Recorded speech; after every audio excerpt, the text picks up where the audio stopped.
Olá, meus queridos, sejam sempre muito bem-vindos. Para quem não me conhece, eu sou Karina Carrascosa e agora nós vamos para a 13ª questão da prova de Alvorada do ano de 2021 da Banca Legale. É uma questão que fala sobre endodontia em tecidos. Vamos lá!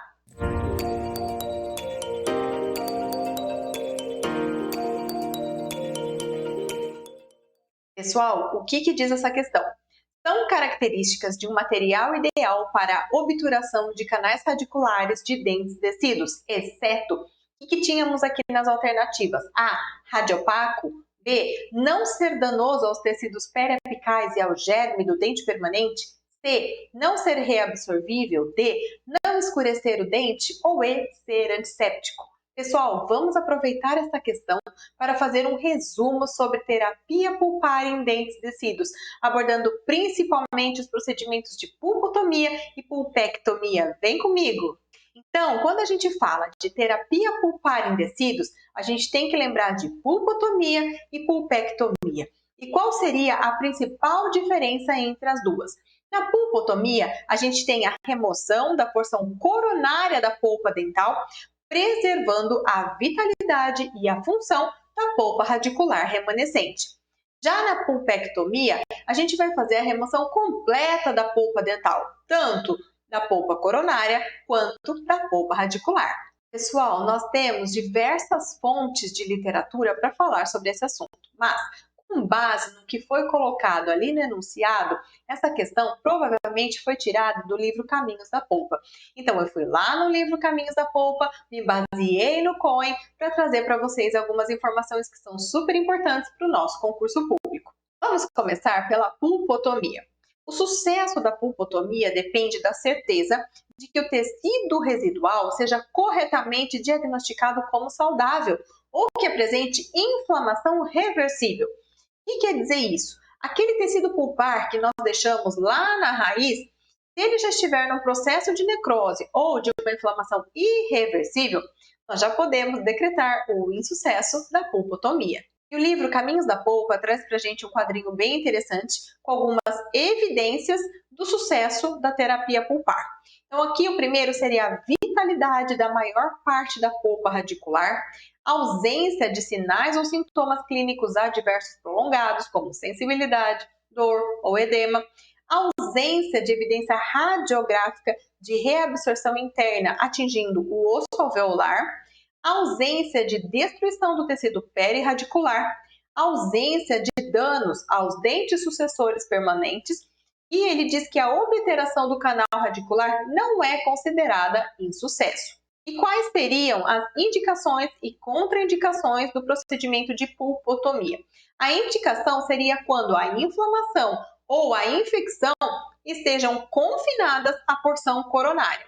A partir do momento que essa inflamação se espalha para os tecidos dos canais radiculares, aí a gente já tem uma contraindicação da pulpotomia.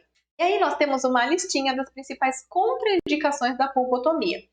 Primeiro, quando um dente não é passível de restauração, ou o dente está próximo do seu período de esfoliação, ou caso não haja osso se sobrepondo à coroa do dente permanente sucessor. Quando a gente tem evidências de patologia periapical ou patologia na região de furca, evidências de reabsorção patológica dessa raiz, quando a gente tem uma polpa que não apresente sangramento, que é sinal de que essa polpa já está entrando num processo irreversível ou já de necrose, quando a gente tem a incapacidade para controlar uma hemorragia pulpar radicular após uma amputação pulpar coronária, a gente já vai falar sobre isso durante o procedimento de pulpotomia. Uma outra contraindicação seria uma polpa com drenagem serosa ou purulenta e a presença de fístula. Agora vem comigo para revisar rapidamente o procedimento de pulpotomia proposto pelo livro Caminhos da Polpa, porque a gente sabe que existem algumas diferenças de acordo com a literatura, mas o livro Caminhos da Polpa é um dos livros mais cobrados em concurso público em relação a esse assunto. Então, primeiro a gente tem que fazer a remoção da cárie, depois a remoção de todo o teto da câmara pulpar, seguido da remoção da polpa coronária. É importante que a gente não deixe nenhum restinho de polpa coronária, porque senão vai ficar difícil controlar o sangramento. Depois a gente faz a lavagem da câmara pulpar, aí ele sugere que seja feita com soro fisiológico. E em seguida, a secagem com bolinhas de algodão estéril. E aí vamos para uma das etapas mais importantes e até clinicamente considero uma das mais difíceis, que seria o controle da hemorragia. Então, o controle da hemorragia vai ocorrer da seguinte forma: utilizar bolinhas de algodão ligeiramente umedecidas. Ele fala que é para molhar a bolinha, espremer bastante até que ela pareça quase seca. Colocar a bolinha ali nos cotos pulpares, pegar uma bolinha de algodão seca para fazer pressão em cima dessa bolinha ligeiramente umedecida. Aguardar 3 minutos. Se persistir esse sangramento, você tem que investigar algumas situações. Primeiro, se tem restos de polpa na câmara pulpar. Se tiver, você vai lá remover os restos de polpa coronária, lavar novamente, secar e fazer a compressão com a bolinha nos cotos. Se o problema não for restos de polpa coronária e ainda um dos canais estiver sangrando, você vai remover o tecido supostamente inflamado na entrada dos canais. E aí repete o procedimento. Lava, seca, coloca as bolinhas ligeiramente umedecidas e faz a pressão com a bolinha seca em cima da bolinha umedecida. E aí ele diz que mesmo se você fizer tudo isso e não conseguir uma hemostasia em 3 minutos, o dente não tem mais uma indicação para pulpotomia. Aí a gente tem que ir para uma pulpectomia ou para exodontia, dependendo do caso. Agora, se a gente conseguiu controlar essa hemorragia, controlar o sangramento, é hora de fazer o tratamento das feridas. E aí ele vai falar para a gente que existem algumas opções. A primeira e a mais utilizada seria a aplicação de solução diluída de formocresol por 5 minutos. Como é feita a preparação dessa solução diluída de formocresol? Seria uma formulação de uma solução de formocresol diluída 1:5. Seria uma parte de solução de formocresol de Buckley misturada com uma parte de água destilada e 3 partes de glicerina. Eu já vi cair em concurso exatamente isso. Como é formulada a solução de formocresol diluída 1:5. Então, é uma parte de formocresol de Buckley, mais uma parte de água, mais 3 partes de glicerina. E eu também já vi cair em concurso qual é a composição da solução de formocresol de Buckley. Então, temos aqui formaldeído, tricresol, glicerina e água. Uma segunda opção seria a aplicação de solução de sulfato férrico a 15% por 15 segundos. Ou colocação permanente de MTA. Já vi questão de concurso público perguntando exatamente isso.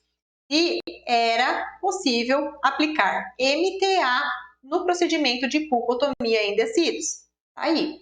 Uma outra situação seria manipulação eletrocirúrgica da superfície da ferida ou manipulação dessa ferida com um laser.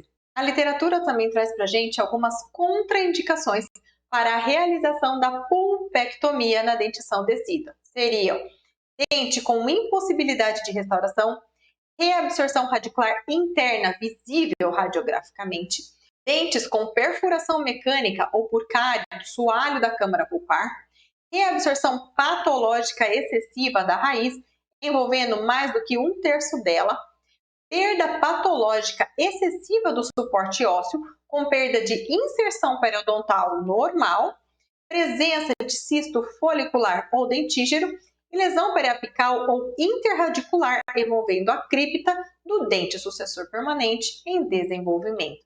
Só as bancas amam pedir esses assuntos que vêm em tabelinhas nos livros prontas. Então, memorizem esse conteúdo. Pessoal, existe uma grande dificuldade, um verdadeiro desafio no tratamento endodôntico de dentes descidos, que é a localização dos forames apicais. Mas por que, Karina, que é tão difícil?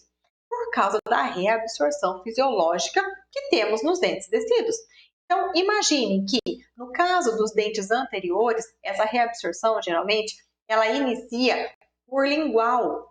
E nos dentes posteriores, nos multirradiculares, ela se inicia na porção interna das raízes. Então, muitas vezes, olhem essa imagem, olhando um dente unirradicular de frente, a hora que a gente vai ver esse tecido de lado, olha o tanto que já aconteceu de reabsorção radicular.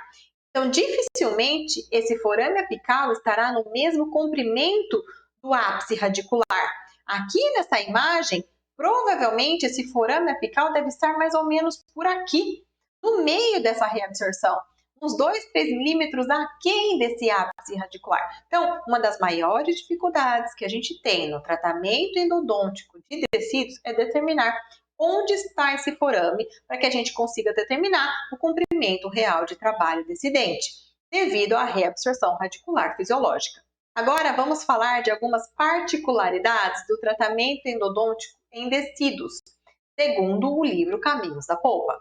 Então, o que ele vai dizer? Que o localizador apical, também chamado de localizador foraminal, muito utilizado para dentes permanentes, ele não é confiável em dentes tecidos, pois a reabsorção radicular pode criar aberturas laterais para os tecidos periodontais em qualquer nível. Então, não é preciso, não é confiável. E como que nós vamos determinar o comprimento real de trabalho, o CRT? Por meio de um procedimento tradicional, que é fazendo aquela radiografia, geralmente por paralelismo, do canal radicular com uma lima endodôntica lá dentro. Mesmo assim, é difícil, porque como a gente viu naquela imagem, a hora que a gente vê um dente pela vestibular, parece que está tudo certo com aquele dente, principalmente os dentes anteriores. Mas aquela reabsorção, ela já está acontecendo se a gente olhar o dente por mesial ou por distal. Então, a gente vai fazer essa radiografia com a lima endodôntica lá dentro e vai diminuir de 2 a 3 milímetros desse comprimento. E devido às finas paredes radiculares, não é indicada a utilização de aparelhos ultrassônicos para a preparação dos canais dos dentes descidos. O uso de brocas de Gates ou largo é contraindicado devido ao perigo de perfuração das raízes. Além disso, instrumentos de níquel-titânio são mais recomendados, porque eles têm mais flexibilidade, do que os instrumentos de aço inoxidável. Se for usar um instrumento de aço inoxidável, a literatura recomenda que eles sejam pré-curvados suavemente, para facilitar aí a instrumentação desses canais. Pode-se utilizar técnicas manuais ou rotatórias. A irrigação geralmente é realizada com hipoclorito de sódio ou com clorexidina, dependendo aí da linha que o profissional segue. E se os canais estiverem sem exudato após a secagem com cone de papel, podemos realizar a obturação na mesma sessão. Caso contrário, caso tenhamos aí, mesmo após a secagem dos canais radiculares, presença de exudato, deixar uma pasta fluida de hidróxido de cálcio mais um selamento provisório. E aí chegamos no assunto propriamente dito lá da nossa questão, que é sobre os materiais de obturação para os canais radiculares dos dentes descidos. Meus queridos, se esse vídeo está sendo importante para você, não esquece de deixar o seu like. Se inscreve no canal caso você não seja inscrito e ativa o sininho para receber a notificação de novas resoluções de questões. E vamos continuar aqui com a nossa lista sobre as características dos materiais obturadores para dentes descidos. Então, como deve ser esse material? Ele deve ser reabsorvível numa taxa similar às raízes decíduas. Ele não deve ser danoso aos tecidos periapicais e ao germe do dente permanente. Ele deve reabsorver rapidamente se pressionado abaixo do ápice. Ser antisséptico, obturar os canais radiculares com facilidade, aderir às paredes do canal radicular, não trincar, ser facilmente removido se necessário, ser radiopaco e não escurecer o dente. Meus queridos, essa listinha aqui é super importante. Anota aí e memoriza. E com que material nós podemos obturar os dentes descidos? A literatura traz para a gente basicamente 3 situações. Pasta de óxido de zinco e genol, pastas à base de iodoforme, como a pasta de Guedes, hipocorte para amônio e iodoforme, ou compostos à base de hidróxido de cálcio. E voltando para a nossa questão, o que ela diz? São características de um material ideal para a obturação de canais radiculares de dentes descidos, exceto, lembrem do exceto, então é uma característica que não está de acordo com os materiais obturadores de canais radiculares. Então vamos lá. Ele pode ser radiopaco ou deve ser radiopaco? Sim. Não ser danoso aos tecidos periapicais e ao germe do dente permanente? Sim. Alternativa E. Ser antisséptico? Sim. Não escurecer o dente? Sim. Não ser reabsorvível? Bem, achamos a alternativa errada da nossa questão. O material ideal para obturação de dentes e tecidos, ele deve ser reabsorvível. Se possível, essa reabsorção tem que ser muito próxima daquela reabsorção fisiológica dos dentes e tecidos, para que esse material não atrapalhe, não prejudique a erupção do germe sucessor permanente. Então, a alternativa C é a alternativa correta da nossa questão. Espero que você tenha acertado, que você tenha compreendido esse assunto. Deixe aqui nos comentários o que você achou dessa questão. Agradeço mais uma vez a sua companhia aqui comigo. Nos vemos numa próxima questão. Tchau!